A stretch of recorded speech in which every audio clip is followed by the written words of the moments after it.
Hello, isang mapagpalang araw naman po sa ating lahat, mga katrokes. Ngayon po naman ay tayo ay pupunta sa ating taniman ng sili. Umulan po kagabi, malakas. So tayo po ay magtatanim ng ating siling pangsigang at malago na yung ating siling pangsigang. Mahigit ng isang buwan na nakapunla, kailangan natin itanim.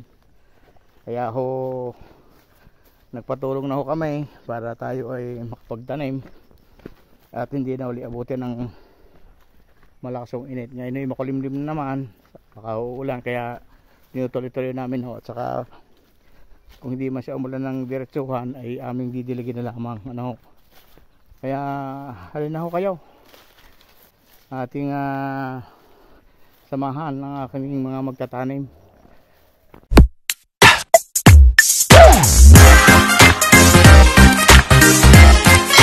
Upang makita ninyo kung paano kami magtanim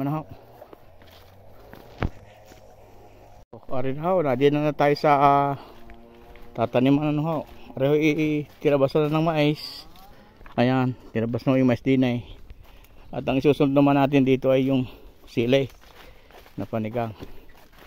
So yung ating kaagapay sa pagtatanim, kasama na naman natin yung kalabaw. Ayan. So ito yung ating masipag na mag-araro, si Olan. Ayan. Kaya ginaganin niya, may ugat yan, kaya pinawail na gano'n para umangat yung ugat na nasa ilalim. Ayan. Sagad na, may sapa na doon kaya uulitin ulit. Ginawa namin to ba dalawang tama ng araro. Ayan. Para maganda yung taniman at mayabo. Galing pumatak ng kalabaw.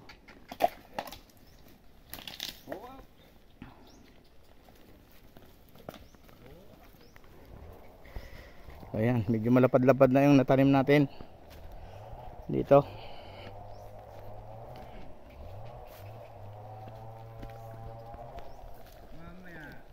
So yan natin tudling. Itong tudling ito ay bali halos isang metro yan yung pagitan. Para pag nag-harvest tayo, hindi maluwag yung daanan sa pagitan ng bawat tudling. Yan isang tudling. Ito naman yung isa. Yan. So ganyan maluluwang po yan.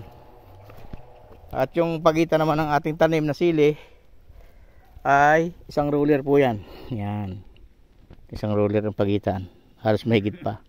Para pag nagsanga siya, mayroon pa siyang hindi siya mag-aabutan yung mga bawat sanga. Ayan. So malapad-lapad na rin po yan. Yan po isang lata. Nasa 10,000 pieces yung kung mabubuhay lahat yung isang lata na yon, isang 10,000, 10,000 piraso. Ito naman si Bitong Pugi. Ito naman si ayan. Ito yung aming mga katulong dito. Masayahan talaga si Bito.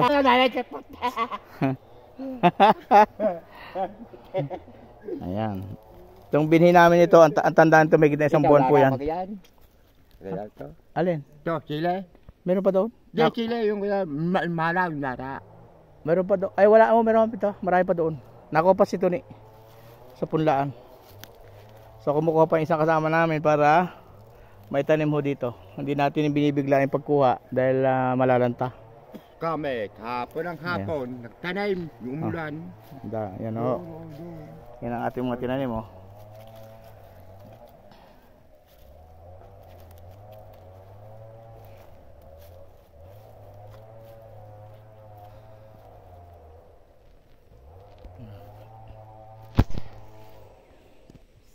Yun ang guya, may saging, kakanlong na doon.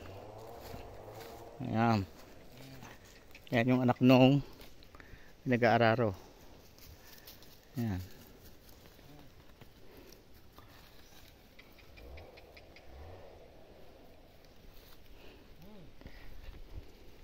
Ito ay in-spray ng pampatay sa damo.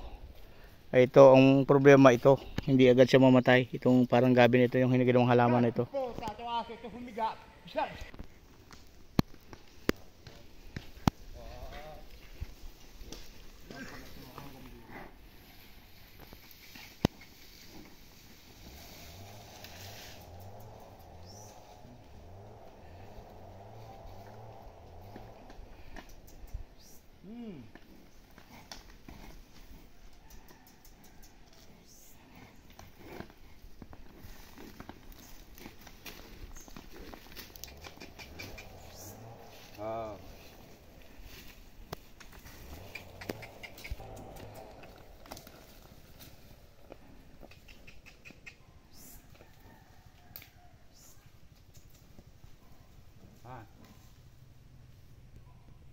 So ito na po yung ating bini, mahaba no.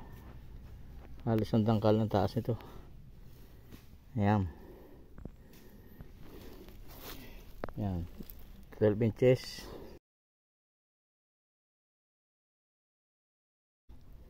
Ayan, bagitan yan 12 inches. Isang ruler.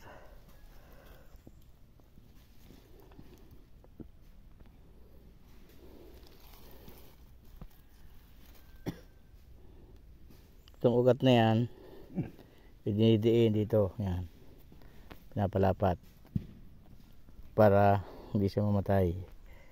Yan, tabon natin. Wala po itong abono dahil mataba pa yung lupa.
Ang ating binhi ay nakababad sa tubig dito sa palanggana dahil medyo mainit na ang panahon, kaya ayan, nakababad siya para hindi malanta.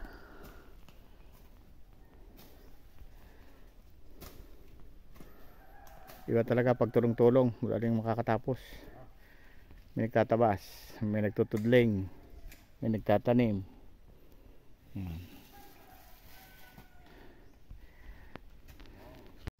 O ayan po mga katrokais, nandito tayo ngayon sa ating sili at ating pinaharvest ngayon.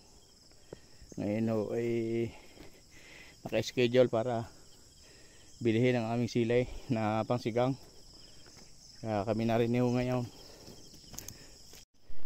Ito, ang dami ng bunga, tingnan niyo naman. Pareho wala akong abono. Nasa lupa lang ho at iportarimig ako at saka malinis para gumanda ang ating silay. Kaya yun na rin ho. Ito nyo, laki na ng puno. Yan o, nagbitin ang lara o. Pag magulang na ho, ay pinuputi na, hindi na nakakahinog. At ito yung ginagamit natin sa pangsigang ano ho. Kaya binibinta ho ng ganaray. Malaki. Ito ang ating mga masisipag na namumutay. Yan. Yan po, ang dami ng bunga oh. Pareho isang lata eh. Medyo lang ho nagdalang. Ang ko dali nga ho ng init. Yan, pag magugulang na, pinuputin ho yan. Yan. Yan, naka-isang timba na rin eh. Ang dami oh. Hitek sa bunga. Yan. Yan ay walang abono. Tingnan nyo naman na rin isang aray. Oh. Napakarami ng bunga. Tagilid ho rin lupa. Ayan, tingnan nyo. Basta malinis ho. Ayos ho kahit walang abono. Arahoy kaingin. Kaya maganda ho ang tanim. Kaya nga hindi pa na masyadong na rurugado sa katatanim ng mga tanaman ho. Yan, tingnan naman yung bunga. Pinapasal ko rin sa aming kuan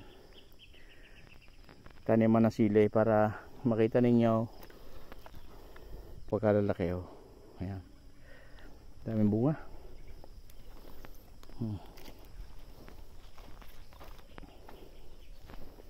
Yan.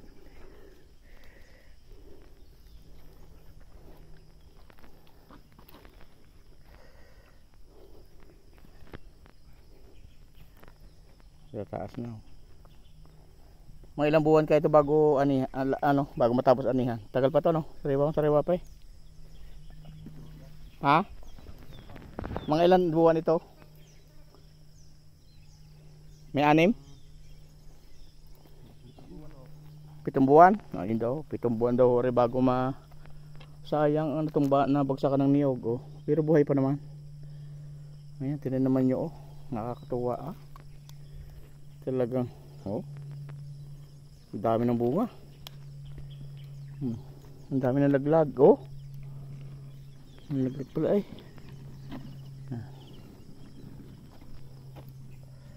Yan, nagsasako na isa daon. Yan, puno na.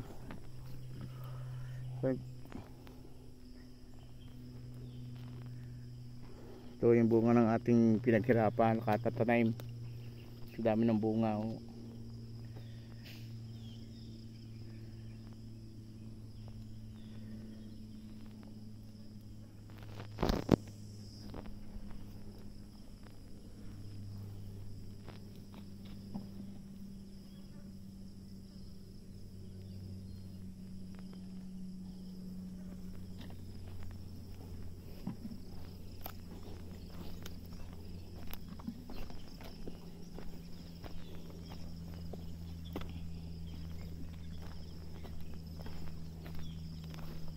natin harvest 2 timban ho oray kaganda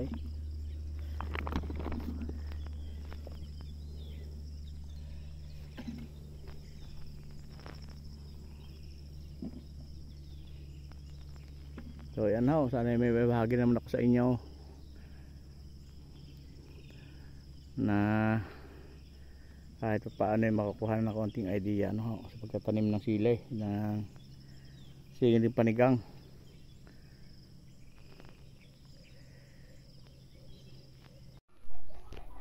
So ito ang ating harvest na sili.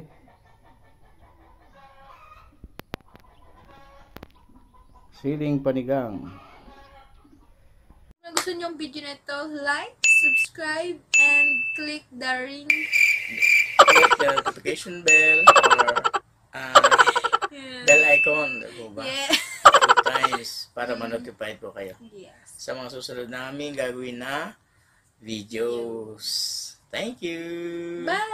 Bye-bye.